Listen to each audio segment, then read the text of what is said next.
আসসালামু আলাইকুম, সবাই কেমন আছেন? আলহামদুলিল্লাহ আমরা ভালো আছি। আশা করি আল্লাহর অশেষ মেহেরবানিতে আপনারাও ভালো আছেন। তো আমার ভিডিওটা যে যেখান থেকে দেখছেন সবাইকে অনেক অনেক ধন্যবাদ ও ভালোবাসা। তো আজকে শুরু করলাম রাতের থেকে ভিডিওটা। এটা হলো রাতে আপনাদের ভাইয়া অনেকগুলি বাজার সদাই নিয়ে আসছে, সেই বাজারগুলি একটু গোছগাছ করলাম। তো বাজারগুলি আপনাদের সাথে শেয়ারও করলাম। আর এই তো বছরের প্রথম তাল আসছে বাসায়। তো এই তো তালটা ইচ্ছা ছিল না আজকে নেওয়ার, তো ইয়ামিন দিছে এমন আচার তালটারে। তো যাক, এই তো এখন আমি শাক আনছে, সেই কলমি শাকটা একটু বাছবো। তো আমি আবার এক মোটা কলমি শাক আনছি, তো কলমি শাকটা একটু বাইছে নিব। তো কলমি শাক আসলে আনছি ঠিকই, এই শাকটা আমি ছাড়া কেউ খায় না। আমি ভাজি করলে এটা আমারই খাইতে হইব, কিন্তু কেউ খাইতে চায় না। তো এক মোটা কলমি শাক, সেই শাকটা বাইছে রাখলাম, যেহেতু বাইছে রাখলে আগে কাজটা অনেকটা হয়ে যায় পরের দিন। তো আর এই তো এখানে নিহা করতেছে নাস্তা। তো আলিফের শরীর ভালো না, জ্বর। তো আলিফের আম্মা আলিফের একটু বিরিয়ানি রান্না করে দিছে, তো সেই বিরিয়ানি রান্নাটাই নিহারে দিছে নাস্তা করতে। তো নিহা নাস্তা করলো, আর আমি আজকে নাস্তাবাজি ফাঁকি, নাস্তা করি নাই এখনও। তো আমি করবো টুকটাক কিছু করে নিব, একার জন্য নাস্তা নিয়ে তো একটা ব্যস্ততা না। তো বসাই দিছি রান্না। তো রান্নাটা করার পরে এটা তরকারিটা আসলে ভালোই লাগছে রান্নাটা, কিন্তু এই মাছটা যে এত বেস্বাদ আমার জানা ছিল না। মাছটা আমার কাছে একদম ভালো লাগে না, কেমন মাটি মাটি লাগছে।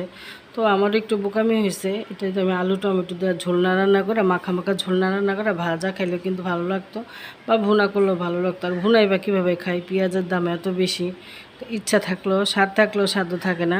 তো যাক, একভাবে না একভাবে খাওয়া হয়ে গেছে।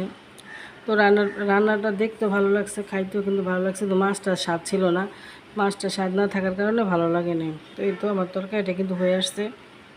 আর আমার কাছে না সবজি বড় বড় করে কাটতে ভালো লাগে, তো এই জন্য আমি অনেকে ছোটো ছোটো করে কাটে, আমি একটু সবজিটা বড় বড় কাটি। তো আমার আম্মু আমাকে বলে যে এটা আবার কেমন ধরনের সবজি কাটো, একটু ছোটো ছোটো করে কাটো। তো যাক, এখন ভাজবো পটল।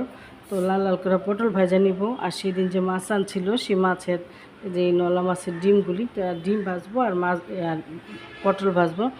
তো পটলগুলো কিন্তু আমি উপরে সুন্দর চিচির করে কাইটে নিচ্ছি। এই তো খুব লাল লাল করে ভাজি করছি। তো ভাবছিলাম এটা মশলা দিয়ে কষাবো, তো ভাবলাম যে না, ভাজাই খাই। আমাদের ঘরে এই ভাজাটাই পছন্দ করে। তো আমি খুব সুন্দর করে আস্তে ধীরে ভাজা নিচ্ছি, সময় নিয়াম। তো এই তো, আর এই তো এখন আমাদের রাতে খাওয়া দাওয়ার সময়ও হয়ে গেছে। আর এখন শোয়ার সময় ভাবছিলাম তালটা নিব না, তো তালটার ইয়ামিন দিছে এমন এক আচার, আচার দিয়ে তালটারে দিছে নষ্ট করে। তো এখন এটা বাদ ধুয়ে নিতে হইতেছে। রাত্রে বাজে এখন 12:30।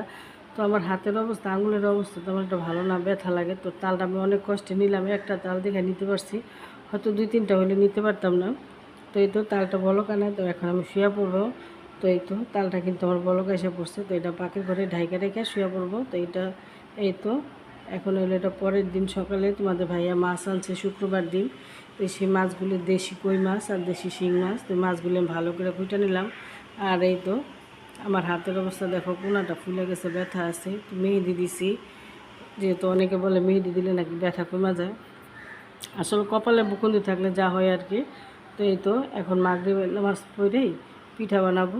তো পিঠাটা রেডি করে রেখে আমি মাগরিবের নামাজ পড়তে যাবো। মাগরিবের নামাজ পড়ে এসে পিঠাটা বানাবো। তো আমার আপুরা ভাইয়েরা যে যেখান থেকে আমার ভিডিওটা ভালোবাসা দেখো, তো ছোট্ট একটা লাইক দিয়ে ভিডিওটা দেখা শুরু করবা। অনেকে আছে ভিডিও দেখে কিন্তু লাইক কমেন্ট করে বের হয়ে যায়, পুরো ভিডিও দেখে না। তো আসলে একটা ভিডিও অনেক কষ্ট করে বানায়, তোমরা যদি দেখো তাহলে হয়তো আমাদের কষ্টটা সার্থক। অনেকে আবার বলতে পারো কষ্ট হলে করোই বা কেন, হ্যাঁ সেটাও ঠিক, কষ্ট হলে করি বা কেন। তো এই তো আসলে কি করতে করতে অভ্যাস হয়ে গেছে, এখন না করলেও ভালো লাগে না। তো আসলে এত দূর আগাইছি অনেক কষ্টে, এখন পিছানোটা অনেক সহজ, আর আগানোটা তোমাদের ভালোবাসায়। তো আজকের ভিডিওটা আমি এখানে শেষ করলাম। তোমরা সব ভালো থাকো, সুস্থ থাকো, আল্লাহ হাফিজ।